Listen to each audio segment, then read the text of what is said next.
where would we be but under a bridge with lots of graffiti with the man himself, Mr. Joe Keithley. How are you? I'm doing fine. How you doing? Good. Thanks for taking some time and bringing us. Is this an old haunt from when you were a kid? Well, you know, this is like when I get down here, I just brings back the old days, and I go, "Welcome to my world."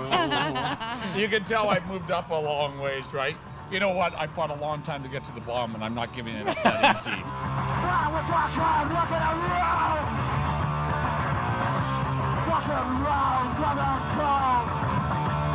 Take us back. Tell us about the start of D.O.A. How did you guys actually start?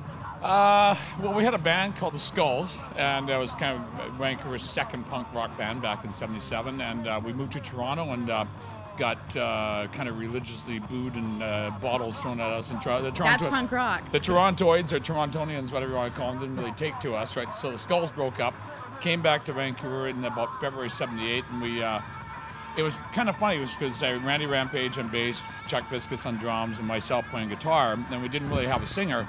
And we met this guy whose punk rock nickname was Harry Homo, and he goes like, "Tell you what, let's make a band. You be the band, I'll be the singer. We'll make $1 million, and we'll call it D.O.A." Well, it turned out that Harry was the most rotten singer, hell of a nice guy, most rotten singer of all time. One of these people that could not stay on time to save their lives, right? So Harry, very great. He wasn't Sid Vicious in another life, was he? I am an antichrist.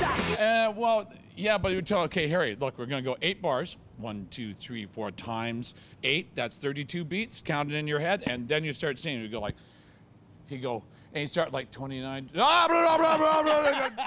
Okay, then you go 33, 34. Blah, blah,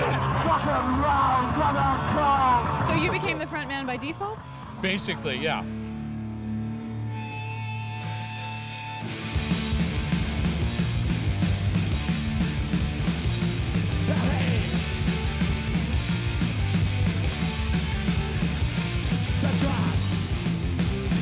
Can you turn around for a moment?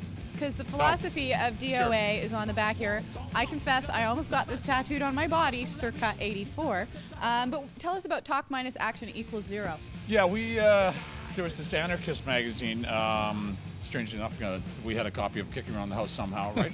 I don't know who brought it over. I don't know who bought this subversive material on, right? It was called Open Road, and it had this slogan on it, was talk minus action equals 0.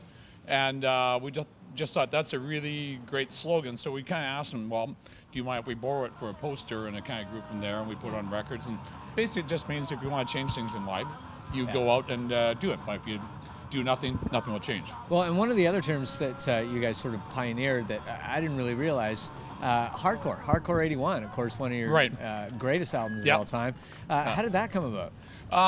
Well, we were like in San Francisco and we saw this magazine article, and again was a borrowing type thing, right? Still don't know who brought it. Liberally borrowing, right? You know, so, and this guy had written this article, it was about 1980, 81, I think, and said, "Oh, this is a great new scene and it's really different."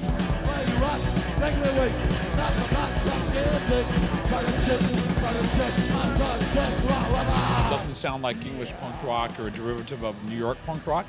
It's its own original sound. It had like in the article like D.O.A., Black Flag, Circle Jerks, the Avengers, the Dills, like all the kind of early great West Coast bands, right? And the guy, the wag who wrote this, which we never really found out since then, said I call this hardcore. So he coined the phrase. So we're recording a new album, the Hardcore 81, and we need a title, right? So the manager said, "Wow, how about Hardcore Plus?" Which kind of makes sense. It's like more than hardcore. I don't know. It's right? like it's an advertising slogan. So we punted that one out, right, and took the Hardcore 81. Hardcore to the max. To the max. to the max. To the max, dude.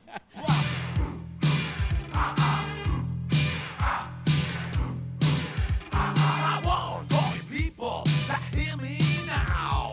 Put down what you're doing. Well, put it down right now.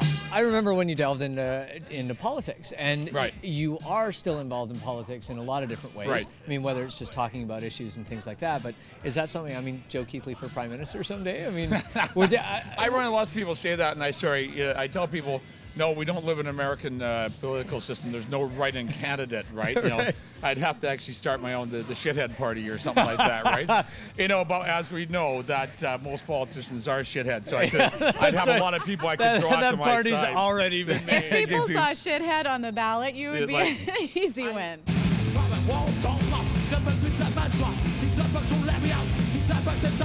Back to the music, because performing is, people who've had the chance to see your shows, like Michael and myself, you have never lost the energy that you had from the beginning. Yeah, we keep How do going. you maintain that, 25, 30 years later? Well, I think you just, if you don't, I mean, there's two answers. The first one, like, you gotta, get up and just, if you don't believe in what you're doing when you're playing, and give as much as you got when you're up there, I think people figure that out right away. If you're just going through the motions, like I've gone to see some like older bands that have been around for ages, and I just thought, wow, that guy looks dead. and I'm trying to look around the back of him and see if there's there's a post holding the guy up, or it's like Ozzy Osbourne. He has a guy backstage, and Ozzy's voice goes. There's another guy, wah, like singing for him type thing. So you gotta show you got some gusto, right? And the other thing is that you get the gusto from you take the D.O.A combination is like 2 parts gaff tape, 1 part vodka, 6 parts beer, 9 parts espresso, right? And you pour that all in just before you play, and it should be fine. Oh, Joe, I think your gravel's here. Oh. Or is that? I told you to get that truck over here 2 hours ago. What he the wants f*** the is with gravel that? plus.